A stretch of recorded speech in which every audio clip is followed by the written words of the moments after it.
Welcome to the MamasteFit podcast, Birth Story Friday. Today we have Angela, who's going to be sharing her positive C-section birth story and then her second birth where she had a vaginal birth after C-section or a VBAC. Welcome to the MamasteFit podcast. This is Gina, perinatal fitness trainer and birth doula. And this is Roxanne, labor and delivery nurse and student midwife. And this is the MamasteFit podcast, where we empower you on your prenatal fitness, birth, and postpartum return to fitness journey. Our podcast shares how to move throughout your pregnancy to stay strong and comfortable. Pain is not a requirement of pregnancy. Understand the science of birth and how to approach recovery after birth. We share our personal experiences as mothers navigating the stage of lives, plus our professional expertise as birth workers and fitness professionals. Our goal is to help you feel confident as you navigate the perinatal timeframe for an empowering pregnancy, positive birth, and postpartum journey. We are glad to have you with us on this journey and that you've chosen us to support you.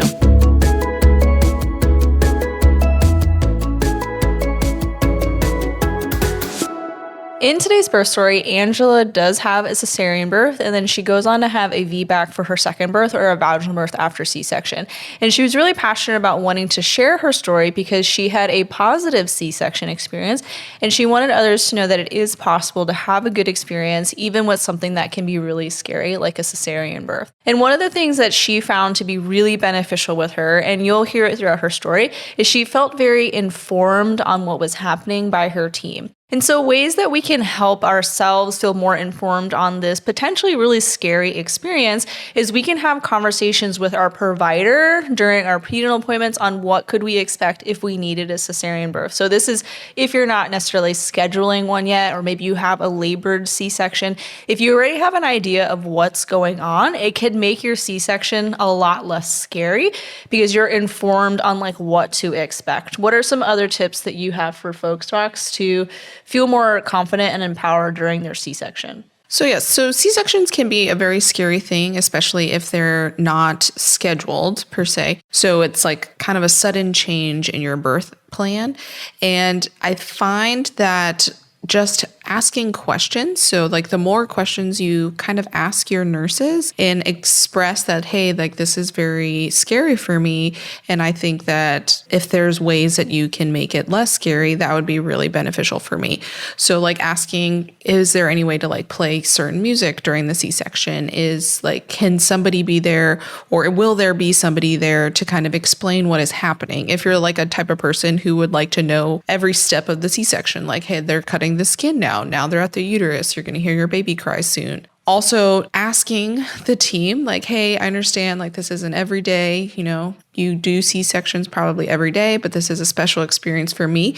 If you want them to not be talking about other things during your surgery and during your birth, that's totally your right to be like, hey, like, can we not talk about the football game that's happening right now? And advocating that to your nurse to be like, hey, I would like to not hear all of the side conversations during the surgery and just be able to focus on like this really special moment. And that can make a big difference because you're bonding with your baby and not hearing about how your doctor's weekend went at the same time.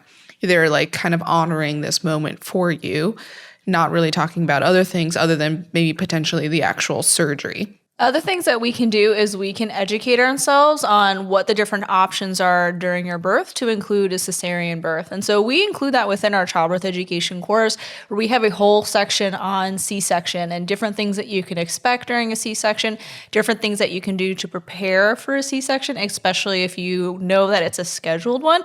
So that way you can feel informed and already have a lot of those questions answered for you. Now, we can't educate you on what the specifics are for your birth location. And so asking those questions to your provider ahead of time can be really helpful, even if you're not planning to have a C-section, because it's one less stressor that you don't have to worry about. You can grab our free birth plan as well that includes a whole section on things to expect during a C-section so that you can have an idea of what your preferences are if you needed a cesarean birth. If you have a C-section, we do have a C-section specific recovery program to help support you after you give birth so that you can feel more connected. We can also optimize your healing at your scar site. And this is a program that we've tested with our in-person cesarean birth clients and also that we've developed with a physical therapist who's had 2 C-sections herself. So it's a pretty solid program to really help optimize your healing after birth. And then when it comes to planning for subsequent births, if you are planning future pregnancies, know that it's okay to choose a scheduled C-section C-section if that's your choice, if you feel confident that this is the best option for you to feel very safe and to know what to expect. But if you do want to have a vaginal birth after C-section, that is an option too. So just because you had a C-section doesn't mean that you can only have C-sections either. Both options are available. And we have developed an entire course on supporting you and preparing you for vaginal birth after cesarean. And you can bundle this one with our childbirth education course as well. And we go over different things to consider when preparing for a VBAC, to include your finding a supportive provider, but also to help you decide maybe a VBAC is not right for you and you do want to do a scheduled C-section. And you can use code STORY10 for 10% off any of our courses and programs. All right. Welcome to the podcast, Angela. I'm really glad to have you here to share your C-section story due to breech birth. So can you introduce yourself and then tell us what your story is? Yeah, thanks so much for having me. So my name is Angela. I'm a mom of two. I have a 2.5-year-old who was the C-section, and then I have a 2-month-old. And then when I'm not busy with them, I do work full time and moonlight on Instagram. But in terms of my birth story, I really wanted to share it because I had a really positive C-section, and I feel like C-sections kind of have a bad rap. I mean, I was terrified myself to have one. It was my greatest fear, and it really turned out to be a really good experience.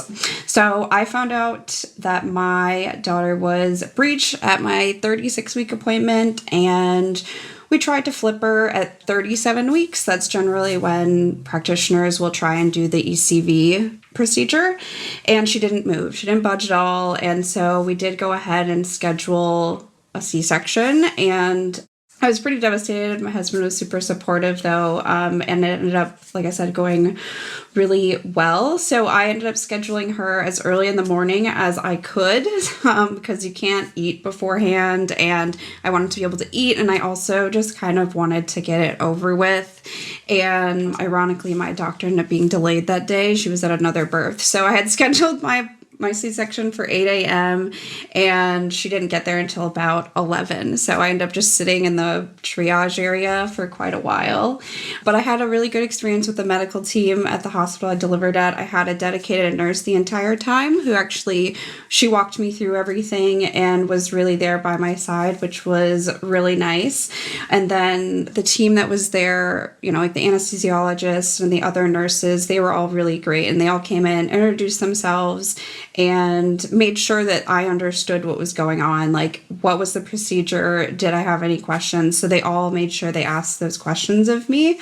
And then in terms of the actual procedure, there were a lot of people in the room. I actually wrote it out. It was 9 people. So we had the doctor, a PA, a surg tech, a nurse for myself, the pediatric nurse, an anesthesiologist, a nurse anesthesiologist, and then myself and my husband. So completely different than what you would expect for a birth. Like you think of a birth being very private, very intimate moment. And this was like a bright room with all these people, but they were all so great. I walked myself into the room and then they did the spinal, and that takes pretty quickly. And my doctor, who I have been with for 10 years now, 8 at the time, she talked through the entire procedure, which for me was very calming. She said what she was doing.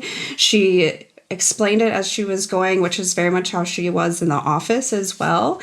And there was a lot of consent and just a lot of good communication. And it happens very quickly. If you've never had a C-section, scheduled versus emergency, obviously, are probably a little different. But it was about 10 minutes before my daughter was born. So it goes very fast. And they did delayed cord clamping in my hospital, which was so great. So they put my daughter up to the screen, actually, and just held her there and let me look at her. And she cried a little bit while the cord stopped pulsing.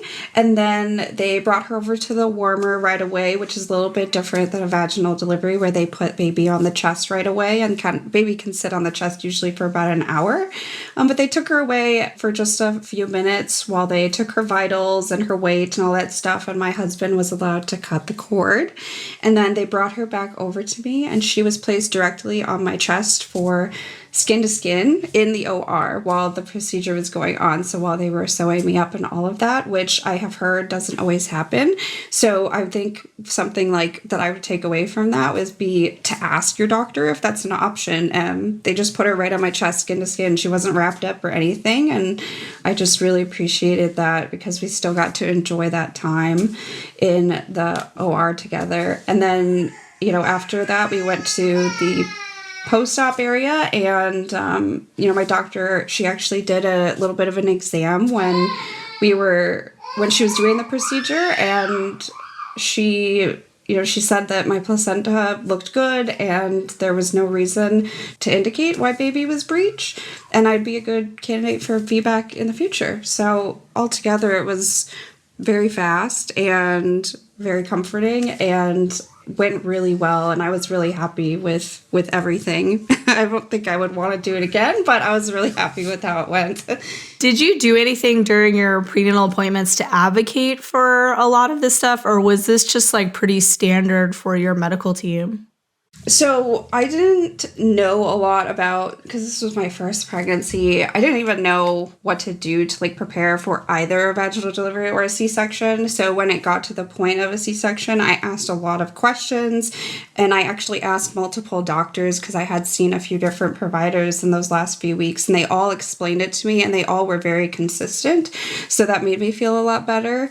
I do wish that there had been maybe more done before I was 36 weeks for me to know how to get baby to not be breech. That was something I was totally taken off guard. I didn't even think during my entire pregnancy that I could have a breech baby. It was never anything that crossed my mind. Was your baby breech at your anatomy scan at 20 weeks, or you have no idea? I have no idea. They didn't really explain that to me, and they didn't tell me. And I should also say that I was pregnant. This was during 2020. It was March 2020 was when I started my second trimester, which obviously with timing made my entire pregnancy totally different in terms of the care that I received.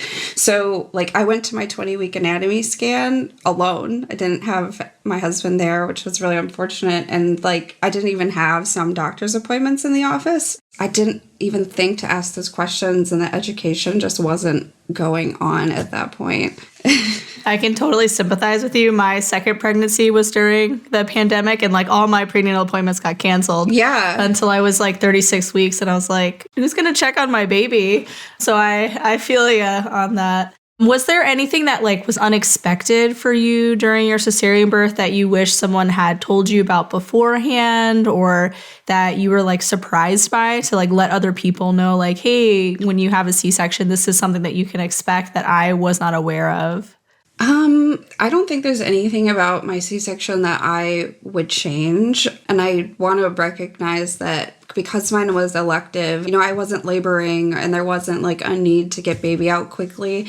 I feel that probably contributed to it. So I think the biggest takeaway for others is just to ask questions. There were so many people available and they were all willing to answer questions. And so I think if you have something, just ask, the medical team is there to support you and they want to answer those questions. They've heard everything.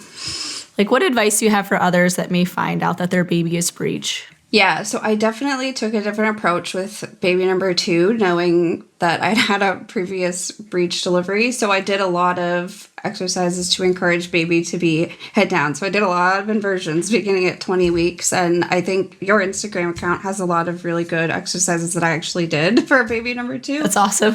Yeah, it was really helpful. I have to give you a shout out, definitely.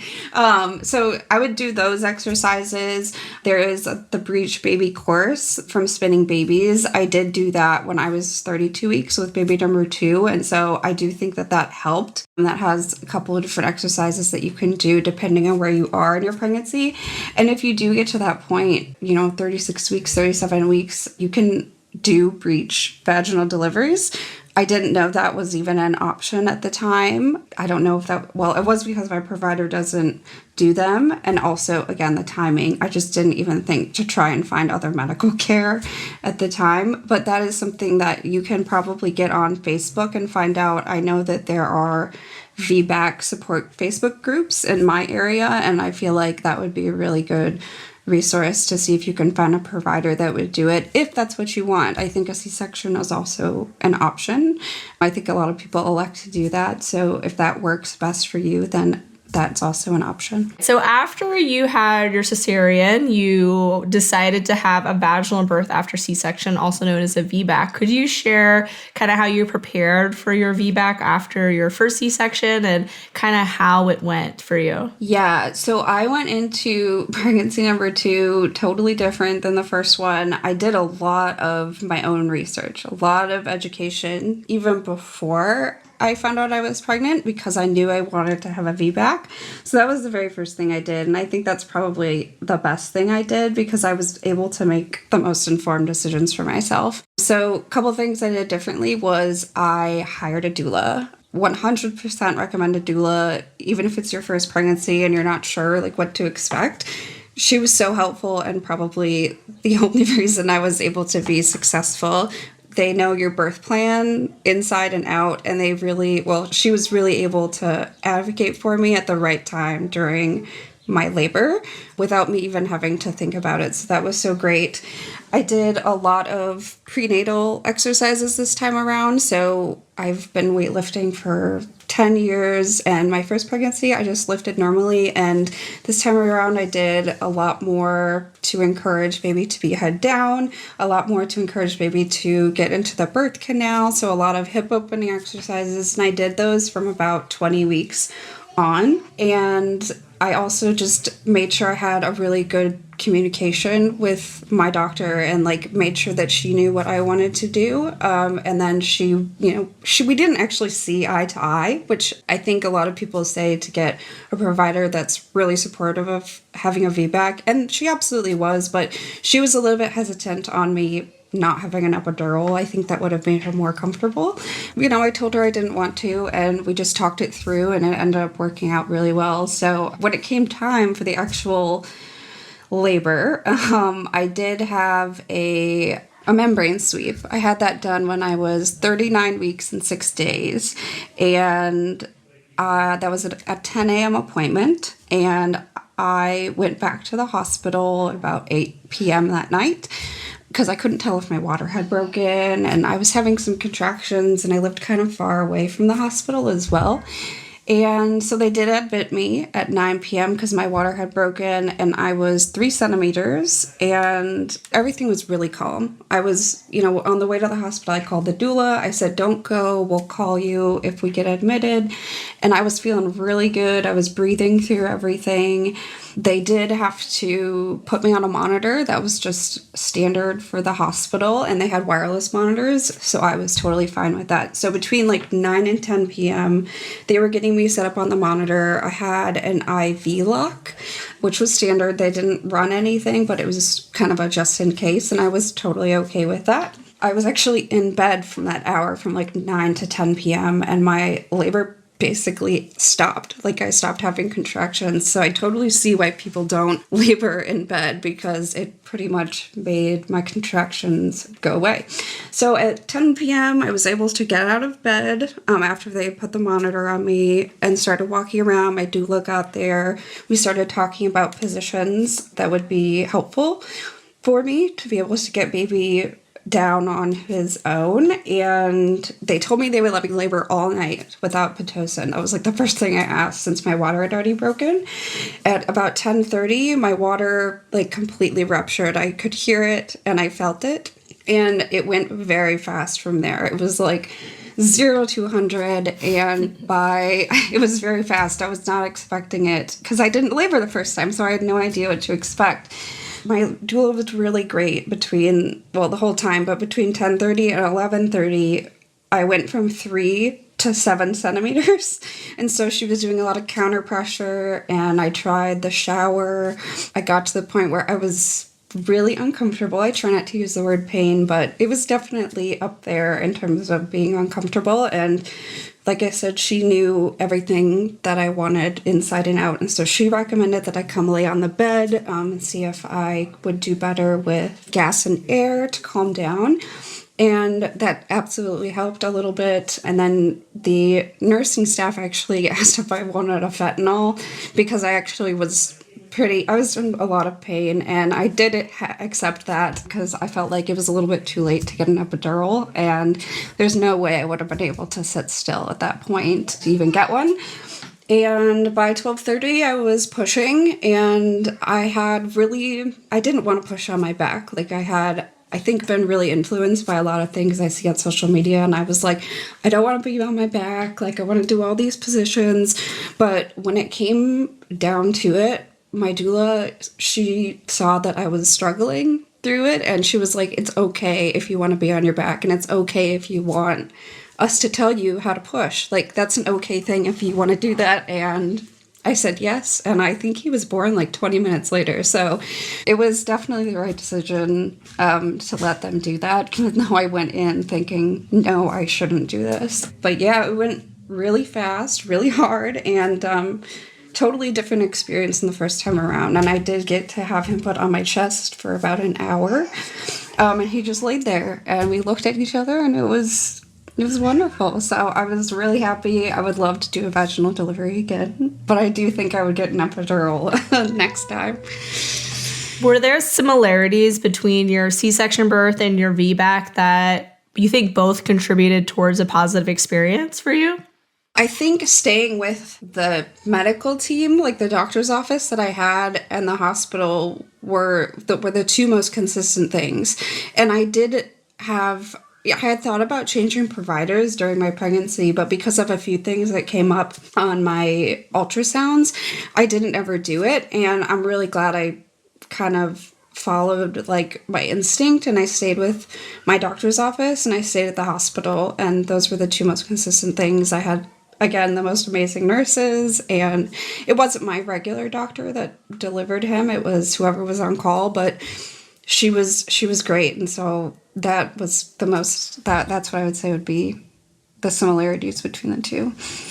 It sounds like they did a good job with both your births with getting consent from you and kind of informing you on what was going on. And so that seems to be like another consistency for me between your two births that probably really helps you have really positive experiences. Yeah, definitely. I don't feel like there was ever any pressure to do anything. And they gave me everything I needed in the office. I did consent forms for VBAC in the office and did the physical before the C-section in the office. And we really had good communication. And I think that made a really big difference. Well, thank you so much for sharing both of your birth stories, your positive C-section story and then your vaginal birth after C-section story. Do you have any advice for others that are potentially going to have a C-section and then kind of navigating their subsequent pregnancies, or just any like words of wisdom that you want to share with others who may find themselves in a similar situation as you? Yeah, I think like my biggest takeaway from having a C-section is just fully understanding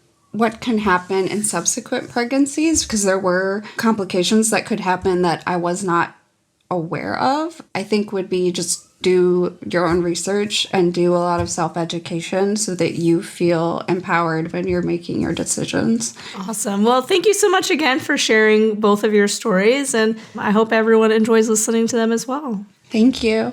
Thank you for joining us today and listening to this episode. Know that if you have a cesarean birth, you have options for your subsequent births. You don't have to have a C-section again, but you also don't need to have a vaginal birth if that's not what you're wanting. You don't have to have a VBAC, because sometimes I think there's pressure to have this specific type of birth, but know that you have options. You can really choose whatever you want. If you want to have a scheduled C-section because that helps you feel most confident and you're more comfortable with that experience, go for it. If you want to have a vaginal birth and you want to have a VBAC, know that it's really important to find a provider that supports you in that fully. So having a supportive VBAC provider is crucial for preparing for a vaginal birth. If you want more support throughout your pregnancy, join our prenatal fitness programs and childbirth education course. If you want more support after birth, join our postpartum fitness programs, which includes a C-section recovery program with scar mobilization and education courses.